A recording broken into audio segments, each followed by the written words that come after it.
সব ইসলামী দলের লোকের কর্মীরা হলো ম্যাক্সিমাম শিক্ষিত, শুধুমাত্র চরমনাই দলের লোকেরা হলো ম্যাক্সিমাম মূর্খ।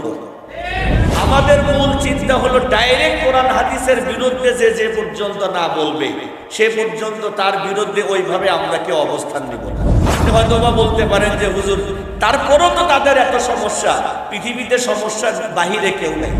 আমাদের বাংলাদেশে একজন আর একজনের বিরুদ্ধে প্রকাশ্যে বলতেছে অমুক খারাপ, অমুক এই, অমুক সেই। ইদানিং সময়ে আপনারা জানেন যারা ফেসবুক মিডিয়া চালান সবাই বলতেছে, এক গ্রুপ আর এক গ্রুপকে বলতেছে যে ওলামায়ে কেরাম আওয়ামী লীগের দালাল, আবার আর এক গ্রুপ বলতেছে ওরাও তো অমুকের দালাল। দালাল নিয়ে চলতেছে। আসলে ভাই আমরা পৃথিবীতে যারা আছি একতা না থাকার কারণে আমরা সবাই দালাল। আপনি এখান থেকে কেউ পিছপা হতে পারবেন না। আমিও দালাল, সুযোগ সন্ধানী আমি।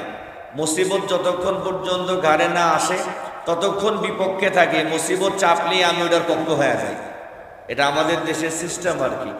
এই জন্য এগুলা থেকে আমাদের বের হওয়া দরকার, সবাইকে বের হতে হবে। আমি আমার থেকে বের হব, আপনারা আপনাদের থেকে বের হবেন।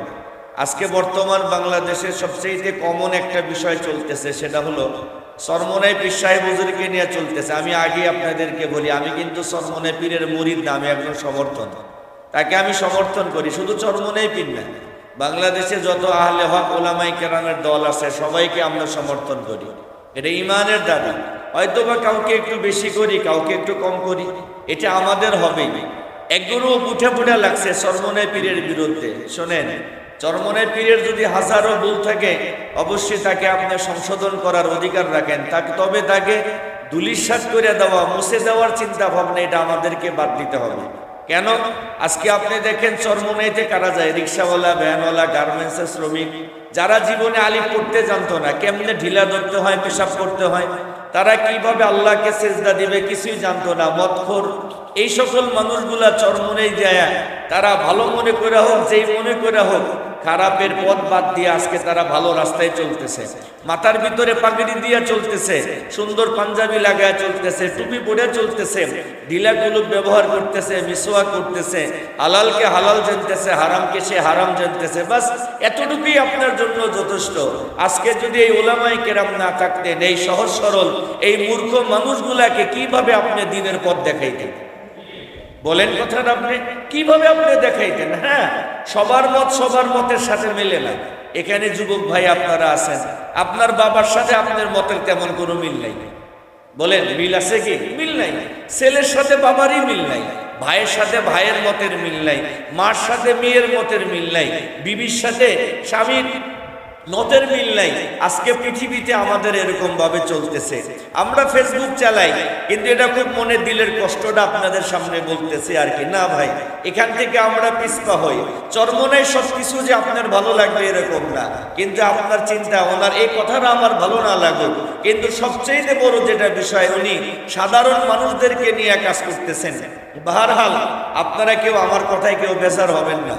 বাংলাদেশে বহুত ইসলামী দল আছে, জামাত ইসলাম আছে, মামুনুল হক সাহেবের দল খেলাফতে মজলিস আছে, আরো বহুত জমিয়তে ইসলাম আছে, বিভিন্ন দল আছে।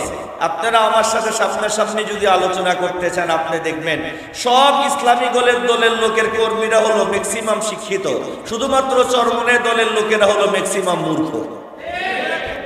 ম্যাক্সিমাম মূর্খ, গণ্ড মূর্খ, যারা নামও লিখতে পারে না। আপনি তো শিক্ষিত লোকগুলাকে যাচাই করে নিলেন। আজকে জামাত ইসলামের ভাইয়েরা, তাদের কর্মী কারা? যারা শিক্ষিত, স্মার্ট, অনেক সুন্দর, বড়। আপনি শিক্ষিত লোকদেরকে সহজে বুঝায় ফেললেন। আজকে জমিয়তে ইসলাম, খেলাফতে মজলিস, এগুলা দলের লোক কারা? ওলামায়ে কেরাম, ছাত্ররা। কিন্তু একজন রিক্সাওয়ালাকে আপনি কোথায় ফেলায় দেবেন? বলেন কথাটা। একজন শ্রমিককে আপনি কোথায় ফেলায় দেবেন? তাই তার কি দিন শেখার কোনো অধিকার নাই? সে কি দাড়ি লম্বা করা, তার কি কোনো অধিকার নাই? এই জন্য সাধারণ মানুষদেরকে নিয়ে যারা কাজ করতে চায়, আমাদের উচিত তাদেরকে কাজ করার সুযোগ দেওয়া। চরমনাই পীর সাধারণ মানুষদেরকে নিয়ে কাজ করতেছে। শোনেন, আজকে আমাদের মতের বিরুদ্ধে যতই থাক, আজকে কথার কথা মনে করেন আমি চরমনাই পীরের বিরুদ্ধে, আজকে যদি বড় ধরনের আমি মুসলিম হিসাবে আমার উপরে চাপ আসে, কমপক্ষে চরমনাই পীর আমার পাশে এসে সে দাঁড়াবে। এটা মুসলমানদের দাবি। বিতর্কত আমাদের কোনো সমস্যা থাকতে পারে, মতানৈক্য থাকতেই পারে, থাকবেই, এটা কিয়ামত পর্যন্ত থাকবে। আপনারা যারা ইসলাম মানেন বা বোঝেন জানেন, হানাফি মাযহাবের মাসালার সাথে শাফি মাযহাবের মাসালার মিল নেই। কথাটা বুঝাইতে পারি নাই? শাফি মাযহাবের সাথে হাম্বলি মাসালার মিল নেই, হাম্বলি মাসালার সাথে অন্য মাসালার মিল নেই। এখন আপনি বলতে পারেন যে হুজুর এমন কেন? শোনেন, মাসালা যার যার গতিতে ঠিক আছে, কিন্তু মূল থিওরি হলো আমাদের কোরআন হাদিস। আমরা কোরআন হাদিসের দৃষ্টিতেই আমরা যার যার গতিতে আমরা কাজ করতেছি। এই জন্য মুহতারাম অনেকে তাবলীগ জামাতের বিরুদ্ধে বলে। আসলে ভাই আমরা কিন্তু তাবলীগ আমি যাই না, আমি কোনো সময় যাই না, কিন্তু তাবলীগের বিরুদ্ধে বলি না। কেন বলি না জানেন? যে কিছু কৃষক যারা আম মানুষ কামলা দিয়া খায়, কামলা বেশি বেছে, এই মানুষগুলা তাবলীগে যায় কমপক্ষে 5 ওয়াক্ত নামাজ পড়াটা শিখছে। আজকে যদি এই সিস্টেমগুলা না থাকতো, আপনি তো শিক্ষিত মানুষ, আপনার ইংরেজি বক্তব্য বোঝার মতো একজন কৃষকের নাই, আপনার ইংরেজি বক্তব্য বোঝার মতো চরমনে পীর একজন রিক্সাওয়ালা মুরিদের নাই। সে কিভাবে বুঝবে? ওই চরমনে মাঠে গিয়া সহজ সরল সুরের ভাষা কিছু শুনে চোখের পানি বের করে মাথার ভিতরে টুপি দিয়া সুন্দর করে মুখের ভিতরে দাড়ি লাগায়া দুনিয়াতে চলতেছে। আপনার আরো বাহাবা দেওয়া দরকার না? আমি যে কাজটা সাধারণদেরকে করতে পারি নাই, আমার এক ভাই এই কাজগুলা করতেছে, আলহামদুলিল্লাহ। এটা আপনার খুশি হওয়া দরকার, এটা হিংসা না। আপনি হয়তো বা বলতে পারেন যে হুজুর তারপরও তো তাদের এত সমস্যা, পৃথিবীতে সমস্যার বাহিরে কেউ নেই।